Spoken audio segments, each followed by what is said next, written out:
నమస్కారం అండి. నా పేరు శివ పిసపాటి. నా జీవితంలో జరిగిన వేర్వేరు సంఘటనల నుంచి నేర్చుకున్న జీవిత సత్యాలని తర్వాతి తరం వాళ్ళకి చేరువేయాలని ప్రయత్నంలో చేసిన ఒక భాగంలో మాత్రం ప్రయత్నంలో భాగం 'అంతర్మథనం' అనే ఒక నవల. దీని లోపల 5 అధ్యాయాలు ఉంటాయి. మొదటిది పుస్తకంలో కొన్ని పేజీలు. ఇప్పటి వరకు ఒక 250 పైచిలకు కవితలను రాశాను. వాటిలోంచి నాకు బాగా నచ్చిన ఒక 10 కవితల్ని ఎంచుకొని ఈ పుస్తకంలో కొన్ని పేజీల్లో పొందుపరచడం జరిగింది. వాటిలో అన్నిటికంటే నాకు బాగా ఇష్టమైనది రైతు గురించి రాసిన ఒక ముఖ్యమైన కవిత. కట్టు కథ కాదిది మన చుట్టూ ఉండే రైతు వ్యధ, చెనుకుతో మలిచిన పంటలే తుఫాను తాకిడి కొరిగితే గిట్టుబాటు దొరకక గట్టు దారిన పారపోసిన పాలకడలి కదా, చేతికొచ్చిన పంట నమ్మగా కడుపు ఆకలి తీరక పురుగులా మందుతో అస్తమించిన ఇరాజా ధోరణి కదా, ఒక్కటాయన గొంతుకే సైనికునికే తూటా తగలగా కానరాదే కన్నీటి బిందువు రైతు బలవన్మరణము పొందగా, 7 దశాబ్దాలు దాటిన రైతు చావులు ఆగలేదే, 200 వసంతాల స్వేచ్ఛా పోరాటం దీనిక.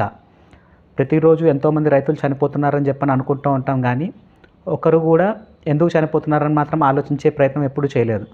అదే ఒక సైనికుడికి మాత్రం యుద్ధంలో కానీ వేరే ఏ సంఘటనలో కానీ ఒక సైనికుడికి గాయం అవ్వగానే యావత్ భారతావని ఒకటవుతుంది.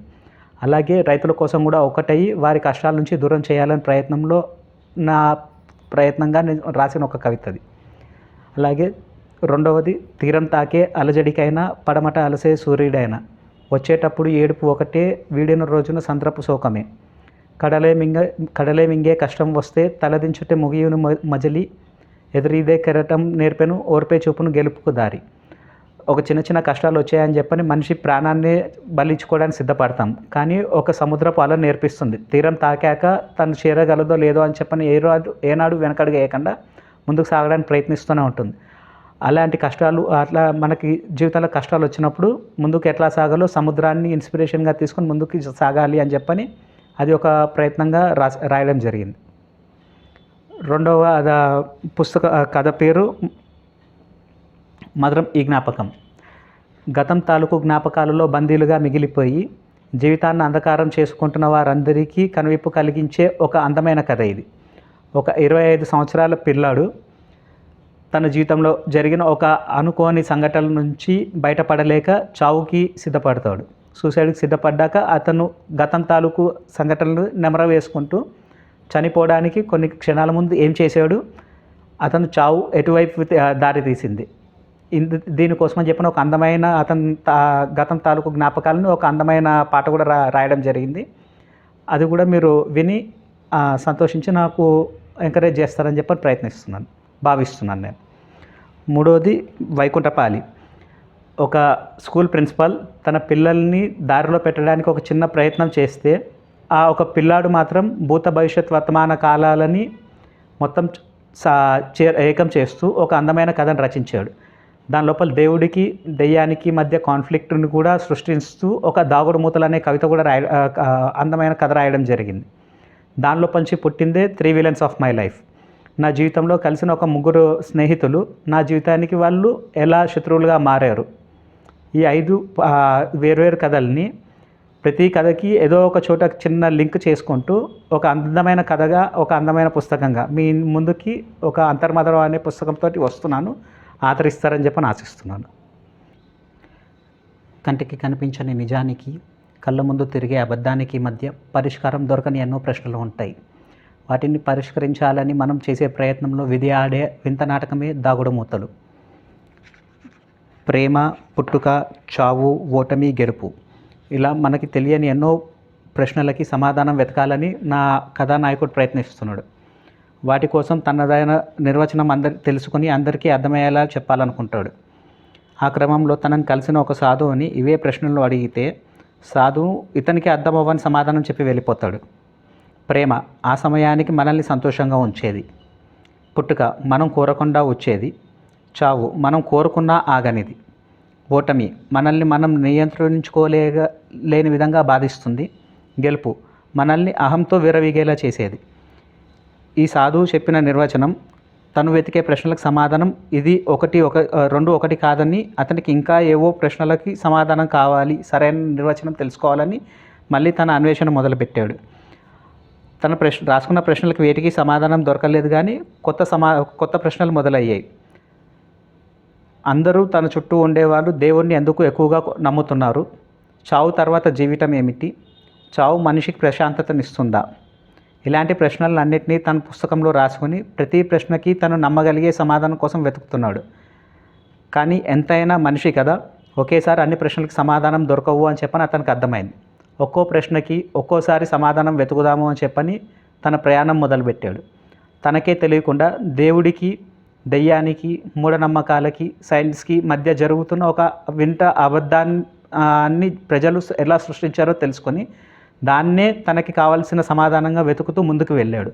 ఇదే అందమైన దాగుడు మూతలు. మీ అందరికీ అందమైన ఒక ప్రయాణాన్ని మిగులుస్తుంది అని చెప్పని ఆశిస్తున్నాను. గతం తాలూకు జ్ఞాపకాలలో బందీలుగా మారిపోయి జీవితాన్ని అంధకారం చేసుకునే వారికి కనువిప్పు కలిగించే కథే మధురం ఈ జ్ఞాపకం. ప్రతి కథ ఎక్కడో ఒక చోట మొదలవుతుంది, ఏదో ఒక సంఘటనతో ముగుస్తుంది. ఎందుకు, ఏమిటి, ఎలా, ఎవరికి జరిగింది, ఎందుకు జరిగింది, ఈ ప్రశ్నలు కాసేపు పక్కన పెడితే ప్రతి వారి జీవితంలో ప్రేమ వచ్చేటప్పుడు అనంతమైన ఆనందాన్ని తీసుకువస్తుంది, వెళ్ళిపోతున్నప్పుడు భరించలేని బాధను మిగులుస్తుంది. అలాంటి బాధను జయించి ముందుకు సాగినవాడు జయిస్తాడు, భరించలేని వారు అక్కడితో జీవితం ముగిస్తారు. ప్రేమలో జయించాడా, భరించి జీవితంలో గెలిచాడా, భరించలేక జీవితం ముగించాడా, ఈ కథ చివరిలో మీకే అర్థమవుతుంది. చేరాలనుకున్న తీరం నా మరణం, దాన్ని ఆపెను ఒక అదృశ్యం. గమ్యమే చేరుకోలేని అజ్ఞాతంలో సాగింది ఆ పయనం. జ్ఞాపకాల కన్నీటితో చేసిన పోరాటంలో రాశాను చదరంగపు జీవితం. ఒక 25 సంవత్సరాల పిల్లవాడు తన జీవితంలో జరిగిన ఒక విషాదం నుంచి బయటపడలేక ఎలా తన జీవితాన్ని ముగించాడో, దాని నుంచి మనం నేర్చుకోవాల్సిన కన్విప్ ఏమిటో మాత్రం ఈ జ్ఞాపకంలో తెలుసుకుందాం. ప్రతి పరిచయం ఎలా మొదలయ్యింది అనేది గుర్తుంటుందో లేదో తెలియదు, కానీ ఎందుకు దూరం అవ్వాల్సి వచ్చింది అని మాత్రం మర్చిపోలేము. అలాంటి ఎన్నో పరిచయాల మధ్య ఒక ముగ్గురు సత్య అనే అబ్బాయి జీవితంలోకి ఎందుకు వచ్చారు, వారందరూ మిత్రులుగా ఉన్నవాళ్ళు శత్రువుగా ఎలా మారారు, వారి జీవితంలో ఉన్న అమ్మాయి ఎవరు, ఇవన్నీ తెలుసుకోవాలి అంటే మనం 3 విలన్స్ గురించి తెలుసుకోవాల్సిందే. జీవితం అనే కుటుంబంలో ఆనందం, విషాదం ఇవి 2 కవల పిల్లలుగా, కవల సోదరులుగా పుట్టారేమో. ఆనందం వచ్చిందని సంతోషించేలోపు విషాదం లాంటి వార్తను మోసుకొస్తుంది. ఆ విషాదంలో జీవితం గడిపేస్తున్నప్పుడు ఇంకో విషాదం వైపు మనల్ని నడిపించి కొత్త ఆనందానికి పరిచయం చేస్తుంది. ఇలా జీవిత చక్రంలో ఆనందం, విషాదం 2 కలిసి మనల్ని ముందుకు నడిపిస్తూ ఉంటాయి. ఆ ఆనందం మాటన పుట్టిన విషాదం ఏమిటి, ఆ ముగ్గురు శత్రువులుగా ఎలా మారారు, వారి జీవితంలో ఉన్న అమ్మాయి వీరి ముగ్గురికి విడిపోవడానికి కారణమయ్యిందా, లేక అసలు ఆ శత్రువులు కావాలని ఇతని జీవితంలోకి వచ్చారా, ఆ శత్రువులు బాహ్య శత్రువుల లేక అంతర్లీనంగా తనలో ఉన్న శత్రువుల, ఇవి తెలుసుకుందాం. ఇది 3 విలన్స్ ఆఫ్ మై లైఫ్ చదివి మీరే తెలుసుకుని మీలోని శత్రువులు ఎవరో గ్రహించండి. అంతర్మదనంలోని ప్రతి కథ నిజ జీవితాల నుంచి ఇన్స్పైర్ అయ్యి రాయడం జరిగింది. ఇది మీ అందరికీ నచ్చుతుందని ఆశిస్తున్నాను. దీనిలోని ప్రతి కథ మిమ్మల్ని ఏదో ఒక రకంగా ఇన్స్పైర్ చేస్తుంది అని నమ్ముతున్నాను. మీరు అందరూ ఆదరించి ముందుకు నన్ను నడిపిస్తే మరో 5 పుస్తకాలతోటి ముందుకు రావాలని ప్రయత్నిస్తున్నాను. నా దగ్గర ఒక 25 కథల వరకు ఉన్నాయి. ఒక్కొక్క కథ ప్రతి సంవత్సరం ఒక్కొక్క 5 కథల్ని ఒక భాగంగా అంతర్మదనంలో 2వ అధ్యాయం, 3వ అధ్యాయం కింద అట్లా ప్రతి సంవత్సరం ఒక పుస్తకాన్ని మీ ముందుకు తీసుకొచ్చే ప్రయత్నం చేస్తున్నాను. మీ అందరికీ నచ్చుతుంది, నన్ను ఆదరిస్తారని చెప్పి ఆశిస్తూ ధన్యవాదాలు.